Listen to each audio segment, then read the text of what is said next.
Yo, what up? It's Peanut Butter. What's good? Shop Talk, DJ King James NYC, you know what it is. Andrew, better known as DJ 3B. Grubz. Go by Mr.Adams. Hawk. Mr. Steele. Sir, Papito, you already know. What's going on? It's B-Ski.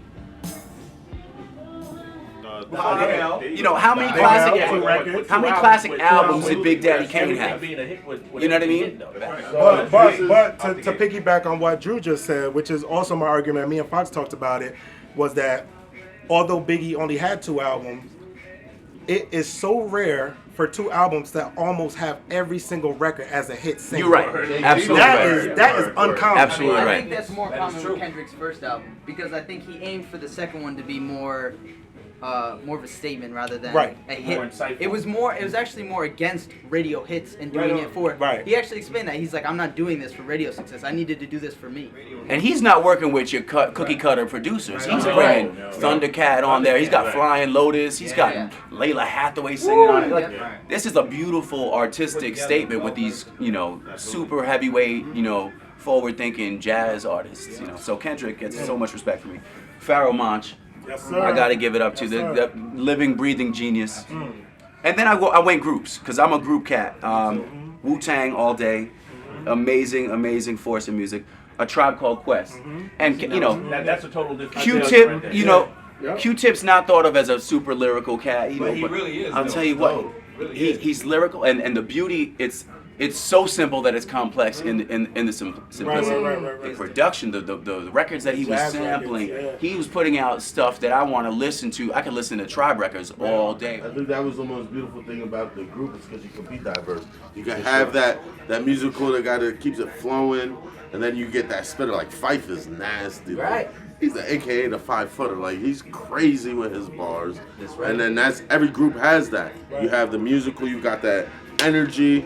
You got the lyricists, like every good bar, every good group has it. And in that same vein, I got De La Soul, which is, that same. They got the creativity, they got the production end of it. They didn't like I said before. They take themselves too seriously. Like they're not afraid to be funny and just clown and smart and creative. And I think. Correct me if I'm wrong. They were the first cats in hip hop to put like skits on their records. They created a whole lane with that. With Prince Paul. Shout out to Prince Paul on production. Just coming from a whole different lane than most other cats. And then my number 1, I got Outkast. I'm an Outkast disciple. Yeah, that's my guy. One member than the other? Oh, absolutely. In any group, there's always that one alpha. And Andre. De La might be the only one where I think I think Pasadus and Dave and De La are about the same. But Outkast, Andre 3000 definitely ahead of the pack. And for James Brown of rap. Yo, James Brown rap is mystical. Yeah. But don't sleep on Mystical. Mystical's amazing. If you Mystical's go back amazing. Catalog, forget about all the main hits. Like I think the hits get sugar coated, so everybody knows the hits. So I think if you didn't go into the catalog of music to rate your top 5, you missed. Yeah. But Mystical says some stuff on everything. It is true. Like you take his inflection and you might not take him seriously, but you get to it. Definitely nasty. Yeah. Mystical's nice. Absolutely. Let me run through my underrated list. My underrated too. I got Beat Nuts. Okay. Psycho Bass and Juju. These cats were doing production for themselves and spitting some ignorant ass shit that I love. I'm from up here, but I love me some Beat Nuts. Sean Price and Helter Skelter. I gave it up for Sean Price all day. Run the Jewels, Killer Mike and LP. LP, who's been doing his thing on the scene for years, underground legend with Company Flow. He hooks up with Killer Mike and they're putting out some beautiful music. I got Homeboy Sandman. Amazing MC from Queens that flies under the radar. Open Mike Eagle, LA Cat, super artsy, kind of left to center rap, but I really appreciate the stuff that he's doing. Little Brother. By the way, we need to shout out Fonte for being the father to Drake's entire style. Yes. At least Drake's early style. I have Because all of that sing-songy stuff. And the beauty about it is that Drake actually gave him homage and paid respect to him as that. Yeah. So I give it to you, Drake. What about Slum Village? You like Slum Village? He's coming. It's coming. Slum V is right there. So actually, and this next name is a little weird to be putting on an underrated list because he's so successful. But I put LL there. Because LL, you got like some people that acknowledge what he's done, but that dude's longevity. Oh man. And the impact that the dude has had in hip hop and just pop culture in general is amazing. And LL probably doesn't even get the due that he should get. Grammys and stuff. Grammys, I mean, he's hosting award shows. Yeah. Lip sync battle. Yeah, the lip sync battle, that's right. I got Goody Mob on my underrated list. Goody Mob from Atlanta, they were down with Outkast. CeeLo Green was part of that group. And, most people only know CeeLo as a singer these days, but that dude spits fire, culturally super aware, politically aware, socially. I really dug what Goody Mob was doing. Yeah, exactly. Soul Food is just classic. And sings his face off. Yeah. Sings and raps his face off. CeeLo all day. Also on my underrated, I put Organized Confusion. We already shouted Pharaoh out, but the group Organized Confusion was just incredible and creative and so ahead of their time. Number 2, I got JD and Slum Village. In Slum Village, their sound, JD gets his props now after he passed away. They call him J Dilla now. I still call him JD because I'm old. But JD on the mic, I think is so underrated because cats only give him props as a producer, but that dude had a flow that it just like matched everything he was doing. Like exactly. I thought and all of that. he got on the track with Common, and I thought he ate Common up on that song on Thelonious. Yo, JD, his flow is so ill and certainly suited his style of production so much. And then my number 1 underrated, I put The Roots and Black Thought. Okay. So much respect goes to Tariq, Black Thought from cats that know, but the mainstream kind of just sees them as the band that backs Jimmy Fallon on the Tonight Show. Right. So that's very sad. When Big Pun had Black Thought on his first record, and he would say in interviews like, Black Thought's my favorite MC in the world right now. You know what I mean? So, cats that know, like Rakim, give Black Thought those kind of props, but I think he still goes under the radar as far as the mainstream is concerned. So if you can see, like, they cut me short because I got a list. Like, I just started, I write a little bit, so you brainstorm ideas. So I just started putting down people I like. Boom, boom, boom. So I can't say that anybody's underrated because if I listen to your music, you had some kind of influence not underrated on to me. you, but not acknowledged by the masses. But like I go with Ghostface, Busta, Fab, especially right now. Like he's carrying the torch for all, I'll say, like 90s enthusiasts that want to listen to something new. Fab is a go-to, like, and completely underrated, I think. I think he's a beast. Fred the Godson, if you ain't seen him live, you're missing out 100%. Because his bars are just as clear live as they are on record, and his alliterations are so ridiculous, it's, like, stupid. I like my West Coast. Corrupt, to me, is one of the best rappers ever, period. Daz was nice, too, but he was kind of like that wild boy. Though, like, if you want to go 90s, Mac 10 carried it for a little bit. I got a lot. I could talk all day, so. Well, for me, first on the underrated list is Lil Brother. Definitely fan and was fortunate to be in the studio and watch them create a lot of that stuff. Fonte is like ridiculous with the singing and the rhymes is like top 10. He can go against anybody lyrically. Fonte, man, if y'all don't know, He's a man, monster. and he will knock him out. Y'all might shoot me for this one, but this is why I don't like Eminem, is what I'm saying. This is why I don't like Eminem. So M wasn't on your 10. M is not in my 50. Okay. Oh, man. Whoa, so look at that. He passed some sort of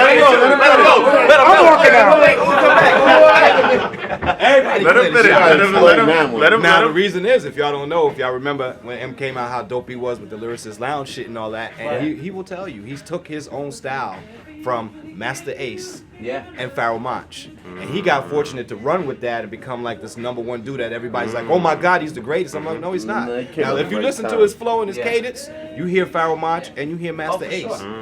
So Is that a reason to hate him and not put him in your top 50? He's not in my top 50. No, I recognize that he's so skilled. Eminem's an amazing MC, but my beef with Eminem is that he makes terrible music. You know what I mean? So his skill-wise, he can go up against anybody. But his albums, I have not wanted to listen to anything he did past Marshall Mathers. I agree. Just makes terrible music. His mother, his wife. I mean, it's every other record, and and his daughter. But you have to give it to him when you take that album stuff off and you listen to him flow like on somebody's show. He's brilliant. On like Stretch and Papito back in the He's brilliant. Essentially, though, isn't that what artists are? Is a combination of influences for that sure. you have. For sure, you You can't know what I'm have that. saying? So that's why you can't take anything away from Eminem. True, I think he shouted Master Ace out when he won an award. So anyway, since I started that ruckus, definitely Slum Village, very underrated. T3, Baton, all of them. We know Dilla with the beats and the rhymes is incredible. And I had Master Ace next. I mean, a lot of people slept on him. Super underrated. Slept on him. But here goes one y'all might have slept on or not thought about. MC Light. Yeah. Dope. Lyrically, dope. Does she lose points for her brother writing rhymes though? Possibly. But if that's the case, a lot of people gonna lose points. True. Even Very some of your true. favorite, even Jay-Z, Very true. even Biggie, everybody Very gonna true. lose points. Well, her delivery more for me than anything. The Right. delivery and how she did it, Right. dope. Mad Lib. Y'all ever heard Mad Lib? Yeah. Ridiculous. Had Common on there, and one of my favorite all time, of course, Sean Price, but Helter Skelter, Rock and Rock, man. The duo is just crazy. And I had to put this man back on here because this is the man right here to me will come and take out anybody is the Jizza. Jizza. Yeah.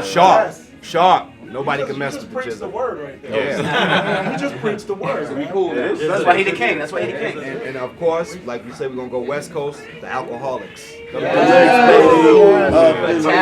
brought it back. Ridiculous. Alcoholics all day. Yes. This list was harder. This was harder for me to do than the other one because I had a lot of people, but I had to narrow it down. So I'll start with Cool G Rap.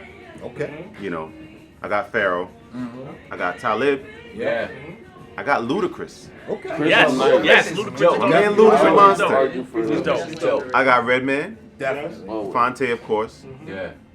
I got Beanie Siegel. I can go. Okay, I got Beanie Siegel. I got Jada. Beanie and Siegel and Jada are like, that's like. They're kind of the same lane, yeah. I got J. Cole. Okay. I do too. Because I still see, I do too. And this one might throw you off. I got T.I. from the South.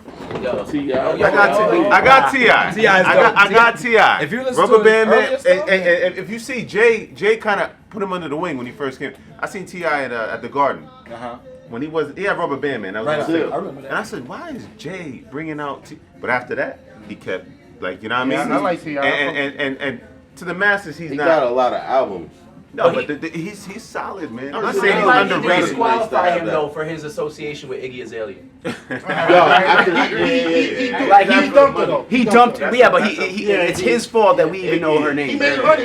3 down south artists on one list is too much, so you might want No, to I went somewhere else with it. And J. Cole. I don't even consider him down south. He's just a hip hop. Wait, where is he? Dude. North Carolina. That's one thing that I wanna make clear is when you're real hip hop, you can't really identify where that person is from. You got J. Cole, who's from North Carolina. Doesn't sound like he's from North Carolina. You got Jay Electronica, who's from New Orleans. Don't sound nothing like a New Orleans cat. You got Fonte Coleman. Don't sound like he's from North Carolina. He got that drawl though to his. He's got a slight twang. Yeah. But as far as his delivery, his cadence, his style, his punchlines and metaphors, he has that New York foundational thing. You know what I mean? Hip hop is a New York. Hip hop is a New so York, any cat. and that's my whole point though. Is that to me, the true identification of hip hop is New York. So when you got a dude that's a student of the game, you can't really tell where they're from because they're a true student of the game. You know what I'm saying? People thought he was from New York. The way he was spitting, he wasn't no South dude. Even Luda has that New York vibe to him, even though he's from the South. All right, underrated. I got to go with the Faces, Scarface, and Ghostface. Okay. Ghostface. I mean, faces.